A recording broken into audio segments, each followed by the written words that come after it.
Welcome to Dezavi Productions. My name is Dezavi. If you're new to Ableton Live, today I'm doing a walkthrough of the basics to help you get familiar with the program and make it easy to navigate and create.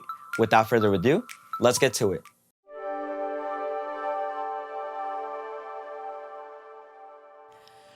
Alright, let's start with the main window here in the middle where all the tracks are. This actually has two different views. Right now we're looking at session view. This is where we have our track standing vertically and we can see our volume fader as well as our panning and a couple other items.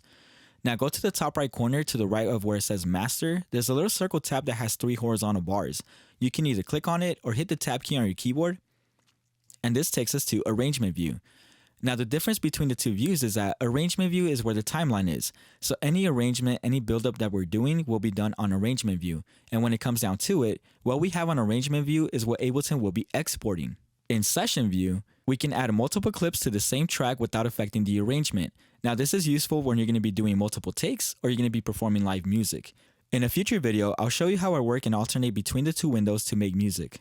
Now let's move on to the browser window on the left hand side. In here, we're going to find everything we need to make music, from sounds, effects, plugins, and so on and so forth. If you need to import your own files or your own samples, go to Places and select Add Folder. If you need extra help, go ahead and check out the video I did on importing files for Ableton.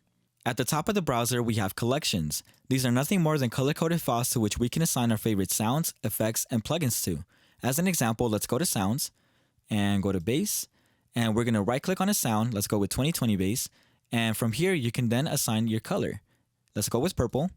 And you can now find this sound in the purple folder. Now let's go ahead and talk about the info view down on the bottom left-hand side.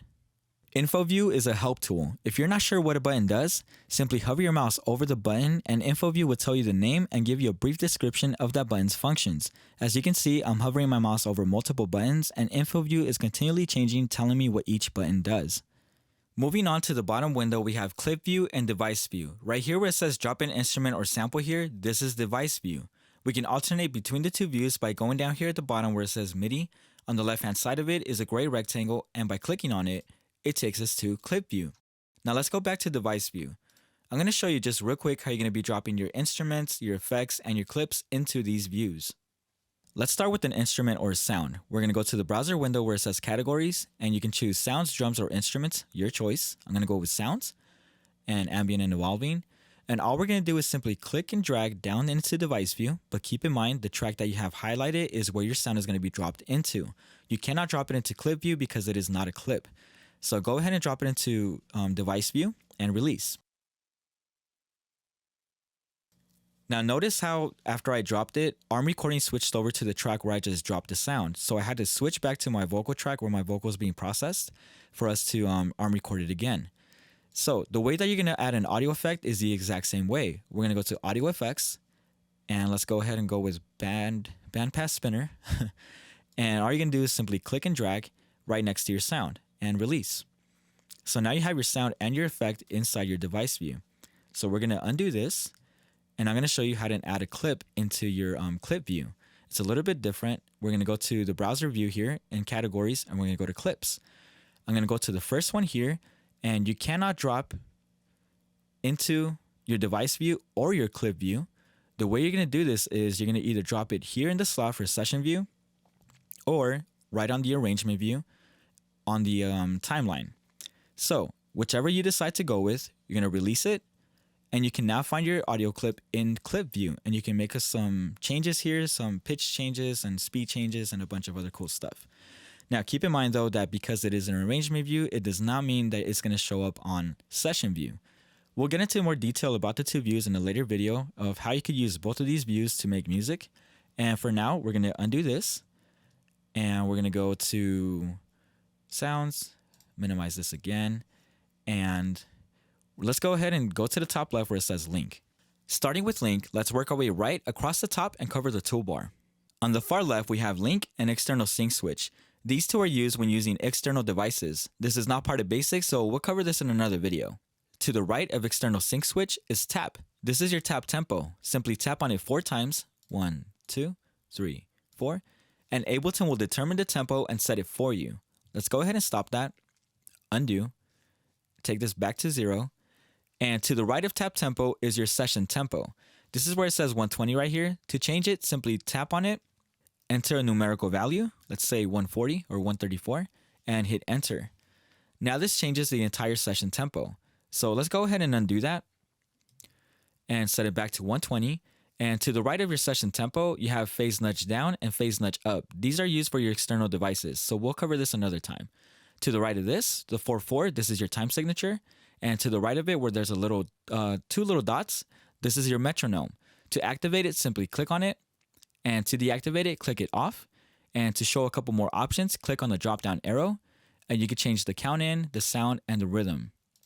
To the right of your metronome is your global launch quantization. What this does is it quantizes all your clips, so as you're playing them, everything stays in rhythm and nothing falls out of sync. You can refine the quantization by going to the drop down arrow. Moving along to the middle, the first button we have is the follow button. When activated, the display will follow the playback cursor. As an example, let's switch to arrangement view, and I'm going to press play, and notice how the playback cursor disappears. I'm going to stop it, turn on follow, play this again, and now the display will follow the playback. So I'm going to stop it, go back to the beginning, and turn off follow. To the right, we have arrangement position. This basically tells us our position in arrangement view. To the right of this, we have play, stop, record, and this is where it gets a little bit more interesting. And the little plus sign here is our MIDI arrangement overdub. When you're recording MIDI and you want to add and not overwrite to a recording you already have, you're going to activate the little plus sign. This will avoid any overwriting and actually add notes instead of overwriting. So I'm going to turn this off. To the right of this, we have automation arm. This displays your automation parameters in your clips.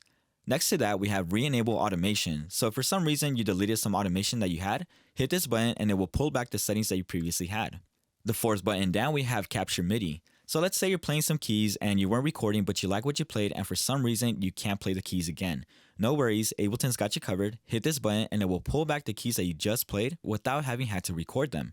The last button in the group is session record button. This is the button you'll be using when you're going to be recording in session view.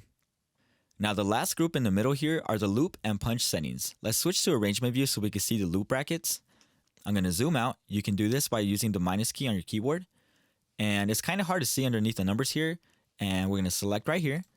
And now this displays our loop and or punch segment. The first numbers indicate the beginning of the segment. So if we move this along, you'll see the numbers change. And if you're going to be using this as a punch in or punch out segment, this is your punch in, this is your punch out. And if you're going to be looping it, this is your loop button right here. I'm going to turn these off. And the last numbers here display the length of the segment. Moving along to the far right, the first button we have is draw mode. When this is activated, we can draw in MIDI notes and automation.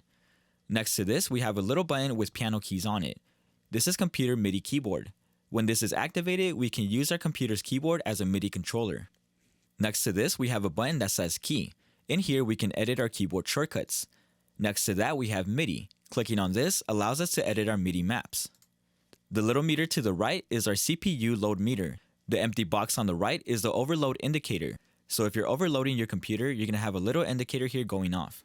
Let's move on to right below the toolbar. This right here is our session overview.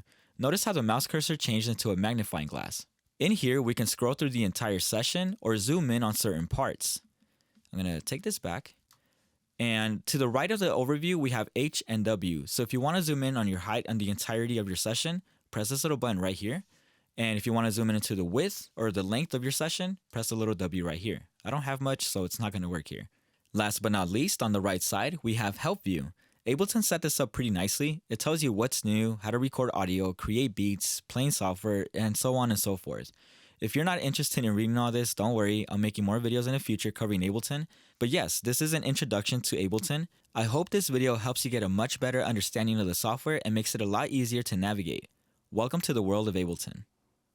If you found this video helpful, subscribing, liking, and commenting allows us to reach many others interested in music production. I do music production tutorials using Pro Tools and Ableton, as well as review and demo music production equipment. Once again, thank you for watching, and I'll see you at the next session.